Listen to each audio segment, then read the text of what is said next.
up, everyone? Aaron Schatz here, and welcome to another edition of Tech Talk with Aaron. This time, it's going to be a relatively short one because I just wanted to go over something that I found out real quick with my OnePlus 6. Not the T, the 6, the one that actually has the fingerprint reader on the back. What I've noticed from this guy is really interesting. I already covered the actual OnePlus 6 in an earlier Tech Talk. I think it was actually the first one. And, you know, for my use in this, it's fine. I like it a lot. You know, it doesn't have a lot of the other fancy features that my Galaxy S8 Plus had, like the always-on display. I mean, it has a ambient display mode, but it's not as good as the actual Galaxy S series, no question about it. The Galaxy S series always was on, and I like that a lot about it. This one goes on when you you pick it up and stuff, and it'll eventually turn off. So it's more like the Nexus 5X that I used to have before the Galaxy S. So it gets the job done, but to me, I think the Galaxy S8 really covered that one a lot better. The other thing that I noticed, and this is the purpose of this Tech Talk actually, it's the fingerprint reader itself is really good. So when it's actually working and it's on, this thing just unlocks really quickly, and I like that a lot. Here's where the weirdness happens. You could actually keep this, so if I had this down right now, like I could pick it up and it may not detect that I actually picked it up, and I put my finger on the fingerprint reader, it just won't even register. And it won't register until I do something. Like I'll have to either basically wake the device somehow. So I'll either actually hit the power button and then unlock it. It's just this weird, I think it's a software glitch that actually happens when the phone is like in its deeper sleep mode, where it's not even detecting that your finger's on the fingerprint reader at all. So like there's plenty of times where I'll actually pull this out of the case and I'll actually put my fingerprint on the reader and it will not unlock. It won't do anything until I actually hit another button. And then it like wakes itself up from sleep, and then it actually can be unlocked via the reader. So that's kind of weird. Other than that, like one weirdness, the phone itself is just a nice phone. I like the actual accents of red that you can see even when I put it in this black case. I still like it a lot. I think the phone is very quick. It's got a bunch of RAM. It's got enough storage that I probably won't even bother worrying about the SD. I never even worried about it anyway because most of the stuff is backed up to the cloud. So all in all, I actually like the device. I think it was a worthwhile purchase. I finally gave my Galaxy S8 Plus to my mom, who it was originally supposed to go for. So she finally accepted it and took it, so she's happy with that. I'm happy with this, and that's my opinion. As an update to the factory installed screen protector, I still have it on. It hasn't got scratched up at all. Don't get me wrong, a screen protector that's like plastic is not going to clean as well as glass. So even though like you can, do all this all you want and stuff, it's going to smudge worse than glass.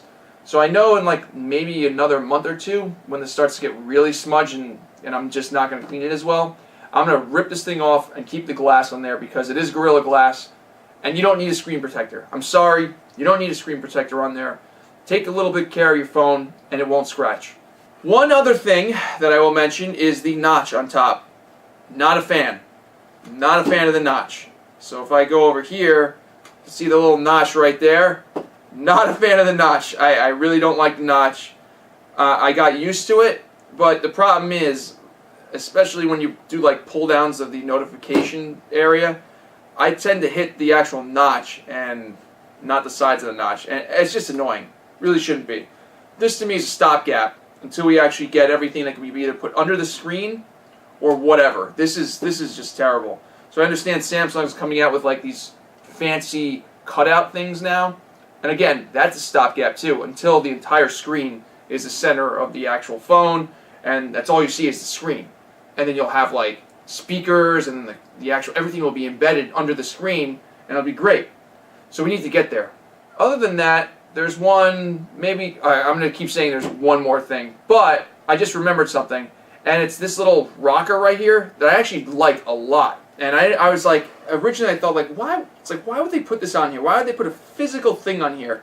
But I actually found myself using it. You may be wondering, what is this? What is this thing right here that is a rocker? Well, it's a three-way switch that basically allows you to set the phone on vibrate or set the phone on silent without having to dig through menus or hit the actual volume buttons all the way down. So yes, you can do the same thing with the volume, but if you're in a movie theater, you can just be like, oh, I'm going to silence my phone. Boom, silence. That's it. Don't have to worry about it. I can tactilely touch it. I don't even know if tactile is a word, but what I'm saying is if it's in your pocket, let's say, you can actually just take your thumb and actually figure out how to actually silence your phone without having to pull out your phone and stuff. So to me, that's a really nice feature and something I didn't think I'd use, but I actually do use, strangely enough. I also had one of my first voice over LTE calls with my father, of all people, and I have no idea why I noticed it. All of a sudden I was like, wow, his voice is really clear for some reason. And then I realized it said HD. I was like, oh wow, this actually it works a lot better. You can hear, you can really hear the difference. It's not as grainy and stuff, and you can hear the way they sounds like you're actually talking to them in person.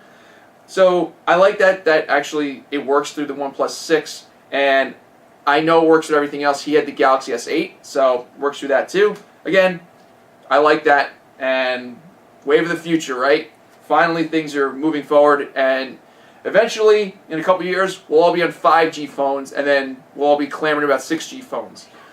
Technology always moves at a fast pace. Other than the notch, I think the OnePlus 6 is a fantastically built device. I think the actual design is good, everything is good. The other thing that's missing to me is the wireless charging, which I never thought I would actually bother with until my father actually has a car that actually has wireless charging in it. And I was like, oh, that's pretty fancy, so now he has a phone to actually do it. This actually doesn't include that, so that's kind of a bummer. But it is what it is. I'm happy with the actual charging via USB-C, so there's that. If you have a OnePlus 6, I'd love to hear your feedback too. So if you hit the comment and actually post a comment below, everyone can see your feedback, or you can actually send me a private message or whatever. Love to hear from you. And remember to hit the subscribe button. You'll be informed of all the tech talks as I post them. Thanks for watching, everybody. We'll see you in the next one.